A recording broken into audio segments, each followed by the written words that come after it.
Good morning, everybody. Welcome to your 17th online lecture in general surgery. Today, we'll be discussing part 1 of the basic trauma life support. This lecture will be comprised of two parts. Today, we'll be discussing the part 1 and continuing the remainder of the remaining topic in part 2.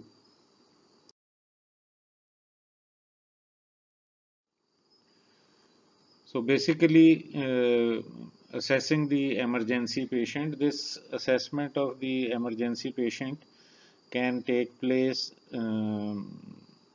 at the scene of injury or at the scene of crisis, or it can take place in the emergency room of a hospital. Basically, the A, B, C, D, E protocol is followed. First of all, the airway of the patient, airway is assessed. Foreign bodies, teeth, or fractures of the maxilla and mandible, neck injuries, laryngeal injuries, they can cause problems with the airway, inhalation and exhalation. And first of all, these need to be ruled out. Then you come to B, breathing. Whether the patient can talk, his voice, the respiratory rate, the respiratory effort, and chest movements are assessed in so that you are comfortable that the patient can breathe. C is circulation. The central and peripheral pulses are assessed, capillary return is checked, cold sweats are noted, and the heart may be auscultated to rule out any cardiac or circulatory problem. D is disability and deformity. Basically, disability is the inability to move. Neurological exam and mechanical exam both come under this. Neurologically, the Glasgow Coma scale of the patient is assessed, pupils are assessed for symmetry and reaction to light, and the neck is assessed for pain or deformity. And then mechanical disability, any deformity or because bone fracture in chest or limbs may be the cause of disability. Then you come to E, exposure. Exposure to extreme environment like extreme cold, the patient has been lying in the snow on a mountainside, or extreme heat in the desert or out in the baking sunlight, and exposure to the mechanism of injury. So A, B, C, D, E is valid for any medical or surgical emergency, whether on the within the hospital or whether on the site of crisis. Uh, for surgical patients, after this initial assessment, you come to mechanism of injury.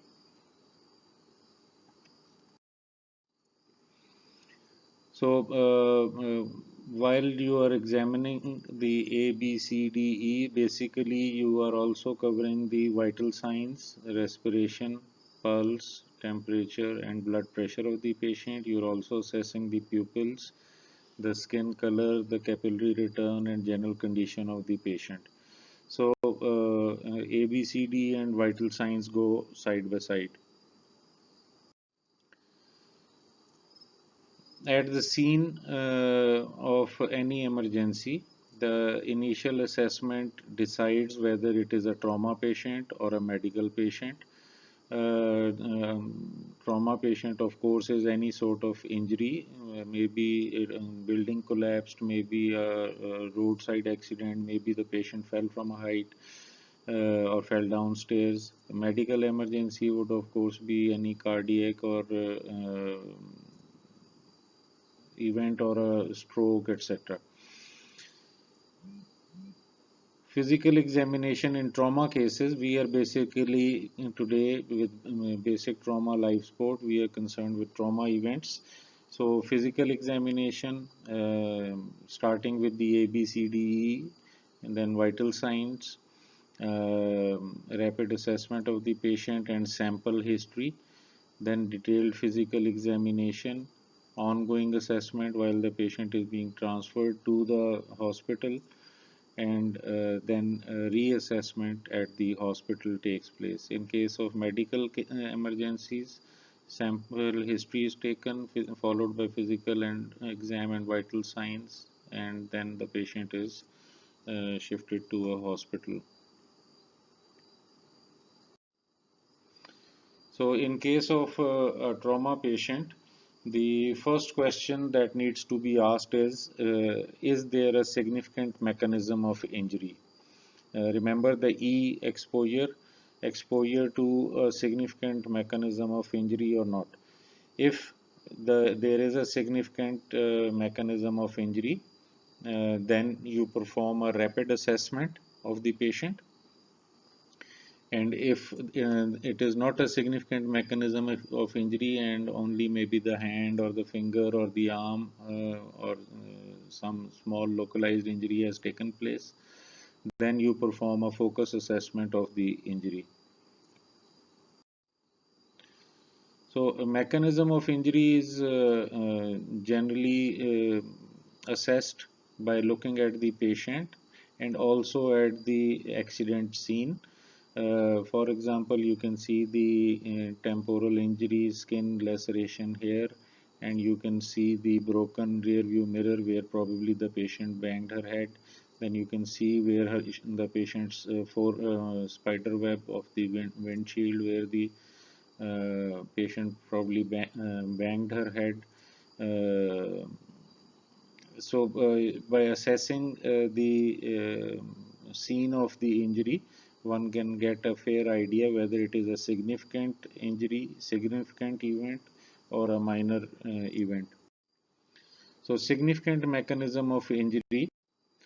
Uh, there are certain scenarios where you should take for granted that it is a significant mechanism of injury. For example, the patient is ejected from the vehicle at the time of accident. The windscreen breaks, or the patient is vehicle is hit from the side, and the patient is physically ejected from the vehicle and falls on the roadside outside the vehicle. If such an event has taken place, then this is a serious, significant mechanism of injury. Then, if some passenger in the same compartment, in the same car, in the same bus has died, then this patient may also have a significant injury. So, death in the same passenger compartment is another significant mechanism of injury. Then, fall of greater than 15 feet or fall from a height which is more than 3 times the patient's height is also a serious injury. Rollover of the vehicle, if in the roadside accident the vehicle has turned turtle, rolled over onto its roof, or rolled several times over, that is also a significant mechanism of injury. High speed vehicle collision, whether this vehicle was traveling fast and hit a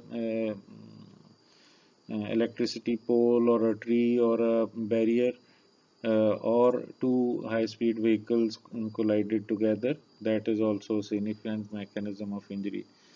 Then a vehicle colliding with a pedestrian is also a significant injury because the vehicle may have been traveling quite fast and the pedestrian of course was almost static. So that would also constitute a significant injury. Then motorcycle crashes generally are come under the significant mechanism of injury. Then, if the patient after an injury is unresponsive or there is altered mental status that you will assess with the Glasgow Coma scale, then that is, of course, also a significant injury. Then, any penetrating injuries of the head, chest, or abdomen, when they are noted, they are significant injuries. And of course, any obvious deformity of the either it may be the neck or the spine or the chest or the limbs due to multiple fractures or a single fracture, that also means a significant injury. In case of infants, falls of greater than 10 feet or three times the height of the child, bicycle collisions, and collision with the vehicle in medium speed, even medium speed collisions for children are significant mechanisms of injury. The interior of a vehicle, deformities to a vehicle's interior may show where the person struck the surface and reveal a mechanism of injury. This we can see here. The steering wheel of the car is deformed. So that means that the patient was not wearing a seat belt and struck the steering wheel with such great force that the steering wheel has been bent forwards at the top and at the bottom. Similarly, this broken rear view mirror, if you remember the laceration on the temple of the patient, this would mean that the patient was sufficiently thrown forward to hit her head on the rear view. Then D-shaped or deformed pedals would also mean a serious injury to the patient's legs. Then this spider-webbed windshield also means that the patient banged her head and may either have a brain contusion or severe head injury. Then this broken dashboard means that the patient's arm struck here and the patient may have a fracture of the arm. So if there is a significant mechanism of injury, then the patient's mental status, orientation, and altered mental status that needs to be assessed. Generally, that is done with the Glasgow Coma Scale, and in all significant mechanisms of injury, you must presume that the patient may have any spine injury, whether it is in the thoracic or lumbar spine or the cervical spine, and during your examination you have to protect the spine from any further injury. So spine stabilization has to be continued, and then you perform the rapid trauma assessment. So rapid trauma assessment constitutes uh, vital signs as we discussed already, and the DCAP BTLS abbreviation is for inspection and palpation of the different regions of the body. DCAP BTLS abbreviation is used to remember D for deformities, C contusions, A abrasions, P punctures penetrations, B burns, T tenderness, L lacerations, S swelling. So DCAP BTLS, this abbreviation, and basically this constitutes inspection and palpation of the different regions of the body where each of these is checked. So DCAP BTLS of the starting from the head, then neck, then chest, abdomen, pelvis, extremities, and then the back, posterior aspect of the body. All are checked. Inspection and palpation for deformities, contusions, abrasions, penetrations or puncture injuries, burns, tenderness, lacerations, and swelling, or in any part of this body, systematically from head to foot, and then the back of the patient you have to examine.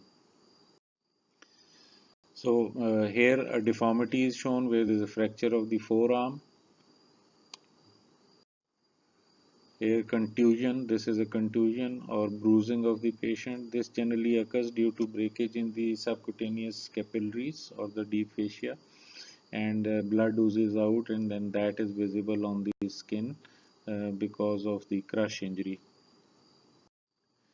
Abrasions, as you can see, where the patient is dragged behind a vehicle or falling from a motorcycle, and the patient is dragged on the road, and the sliding friction between the patient's body and the road surface causes these abrasions. Then there are puncture and penetrating injuries where a metal object may penetrate the body. Metal, wood, or any sharp object can cause penetrating injury. Then you have burns. These we will study first, second, third degree burns, and when we come to the topic of burns. So here, third degree burns, white burns are shown. Then T of decap BTLS, tenderness, you have to palpate region wise, starting from the head, neck, chest, abdomen, the pelvis and limbs, and then the back of the patient you have to palpate for tenderness. At the same time, if the patient is awake, you're asking where it hurts, and that also helps where to focus. Lacerations are caused by jagged edges, non-sharp, pointy objects where the skin gets snagged and then the forceful movement tears the skin. So laceration is shown here. Then swelling. The swelling can be because of bleeding under the skin, or the swelling can be direct result of trauma and inflammation causing this swelling. So when you're checking the head, you doing the decap BTLS, and in addition you look for bone crepitus in the skull to assess if there is any skull bone fracture or not. In the neck, you look for distended jugular veins or crepitus. This can be air crepitus in the neck while doing the decap BTLS examination, also in the neck. Then in the chest, similarly, your examination for all those decap BTLS problems, you're checking for air crepitus, you're checking the breath sounds, the presence of breath sounds, and the equality of the movements of the chest. Then you auscultate, listen to both sides of the chest and see if air entry is present or absent, or whether it is equal on both sides. Compare left side to the right, at least in the mid axillary and the mid clavicular areas, at least two points on each side. Then in case of examination, you look for guarding, tenderness, rigidity, and distension. In addition to examining for other signs of injuries, including tenderness. Then for pelvis, you place both your hands on the anterior superior iliac spines and gently try to compress the pelvis. And if there is any fracture in the pelvis, either you will feel a movement of the bone under your hand or a bone crepitus. If the patient is awake, he may feel severe pain with your gentle compression. So this needs to be very carefully done. Only mild force can detect any pelvic injury if it is there. Then you examine the extremities after doing the decap BTLS. Your distal pulses are also checked, sensations and movements of the toes and the ankle or the joints is also assessed. Then once you've done with the head to toe examination from the front, then the patient is turned over onto the side. This needs at least two people. If three are available, then the third person would be moving the taking hold of the ankles and moving the feet along with the body. This maneuver is called log rolling, like rolling a log of tree log of wood. The head, neck, shoulders, the back, pelvis, and the lower limbs all should move in such a way that the patient's body parts relative to each other do not change position. It is as if the patient is still lying on this spine board. You can see this spine board here, and but only the patient has been shifted onto the side, but the relative position of all the body parts remains the same as it was here on the spine board when the patient was lying supine. Then the decap BTLS examination of the back, posterior aspect of the body is done. In addition, the spine is palpated for any obvious bulges or deformities or tenderness. So basically, to recap, in significant mechanism of injury, you are assessing initially the baseline vital signs and the A, B, C, D, E. Then you're rapidly assessing for any injury. Then you come to sample history in an awake patient or where a relative is available, a close relative. You can sample is also an abbreviation. We will just discuss now. If the patient's injury is very severe, you may consider requesting for advanced trauma life support while you inform the hospital that you are bringing in a patient. And then the transport decision has to be taken, how and by what mode the patient will be transported. Uh, Sample history. S stands for signs and symptoms. What are the signs and symptoms that the patient is suffering from? Where is the pain? Whether the patient is having difficulty in breathing, difficulty in talking, has altered mental state. All of these things come under signs and symptoms of the patient. These need to be noted. Then, if the patient or the close relative can give history, then you need to note down any history of allergies, any medications or drugs that the patient may be taking regularly or may have taken before the accident took place. Then P for pertinent past history, where it is whether the patient is an alcoholic or a drug addict or taking antipsychotics or sleeping pills, um, whether the patient is susceptible to fits or something like that, whatever seems pertinent to that sort of injury. Then last oral intake is important because significant mechanism of injury leads to grievous hurt, serious injuries, and the patient may immediately require to be taken to the operation theater and may need to undergo anesthesia. So, if the last oral intake is known, then um, if you remember, in case of surgery, you always tell the patient to come nil by mouth for the at least 6 hours before surgery. That is because at the time of induction of anesthesia, the esophageal sphincter relaxes, and if the stomach is full, then that can regurgitate into the hypopharynx and be aspirated into the trachea. So, last oral intake is important because then you can assess whether the patient is likely to vomit or regurgitate and aspirate the stomach contents or not. Then E is the events leading to injury or illness, as we discussed already, exposure.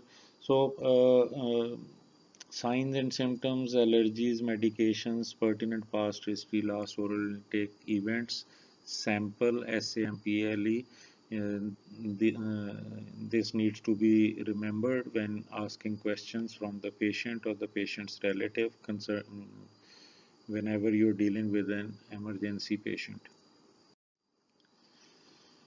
So, when talking of emergencies or casualties, surgical emergencies, uh, triage is a term that always crops up, and triage essentially means sorting out of the casualties or dividing the casualties into different priority wise different categories.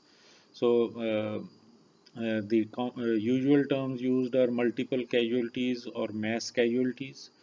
Multiple casualties generally means that the number and severity of injuries do not exceed the ability of the facility. If an ER is able to handle 40 emergency cases immediately at any one time, and there are 10 accident cases which are brought in, then that constitutes multiple casualties.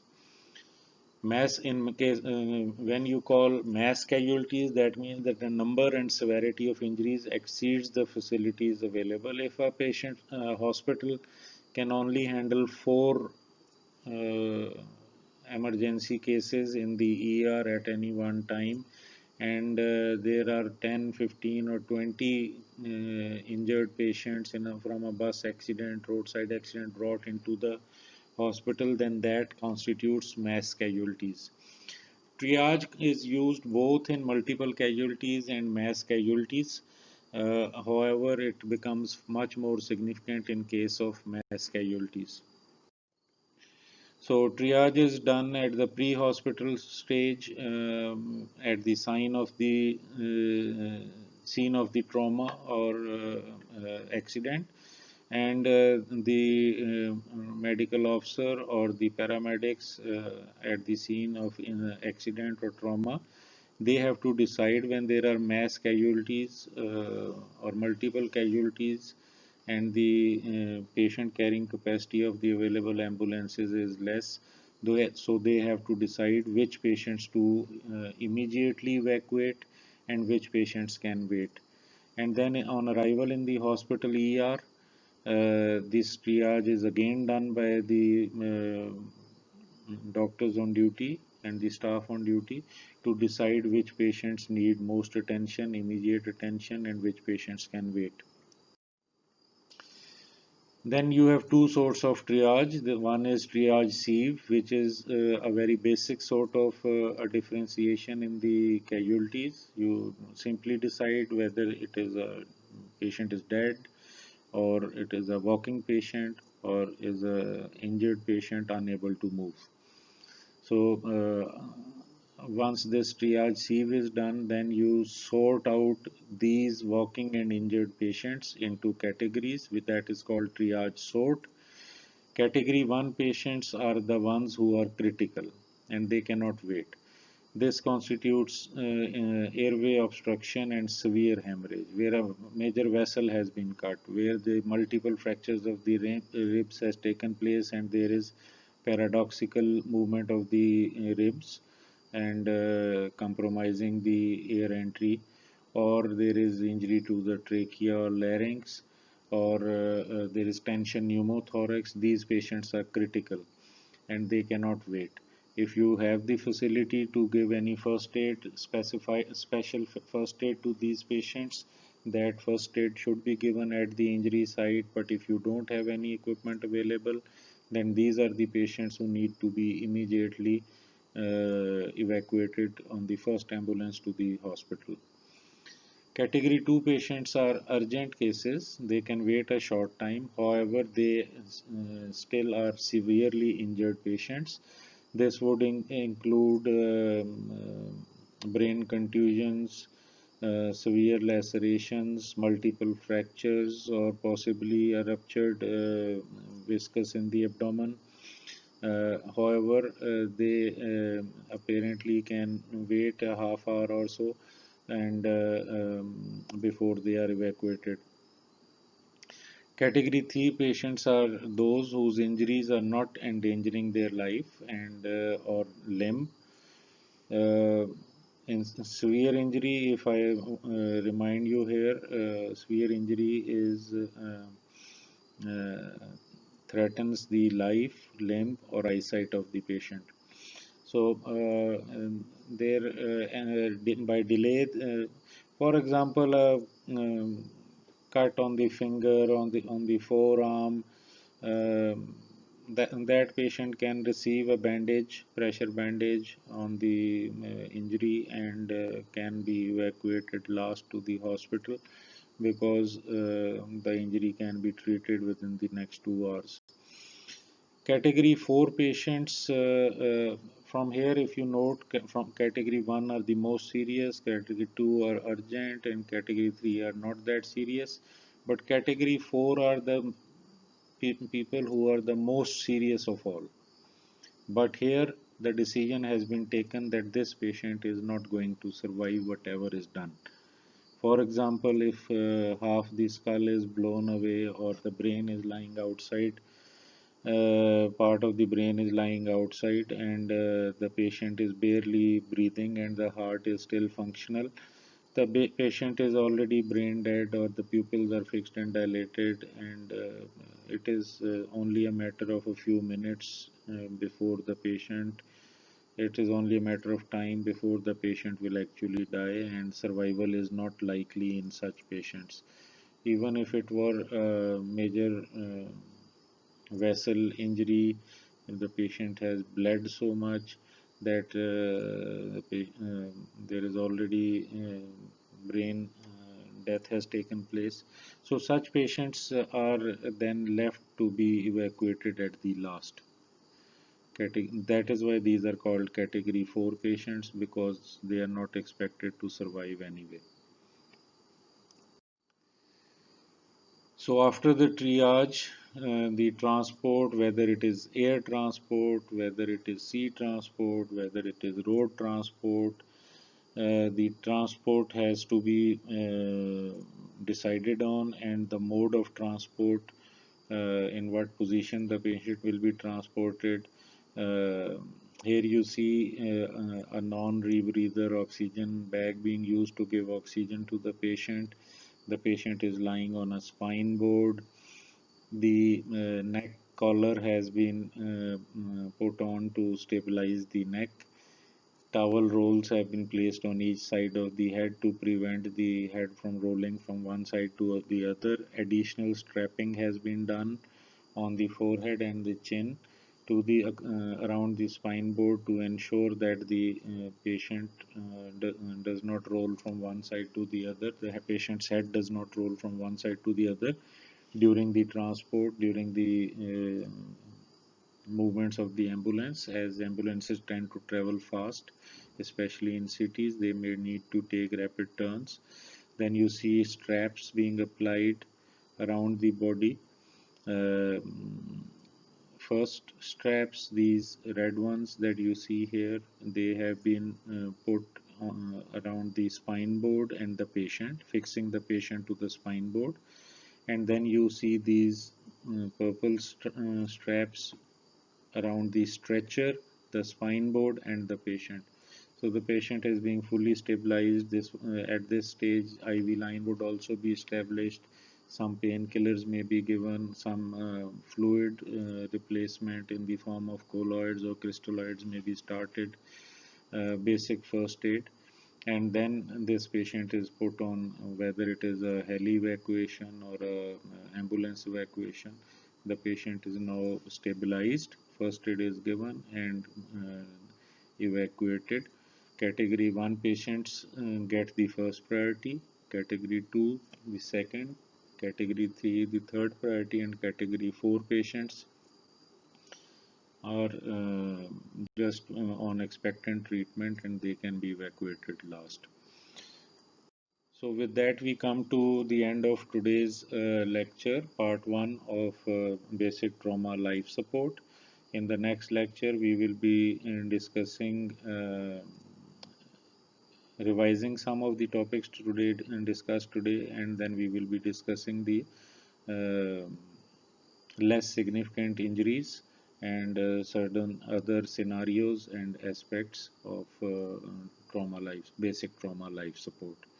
Okay, thank you very much. See you next time with your 18th online lecture.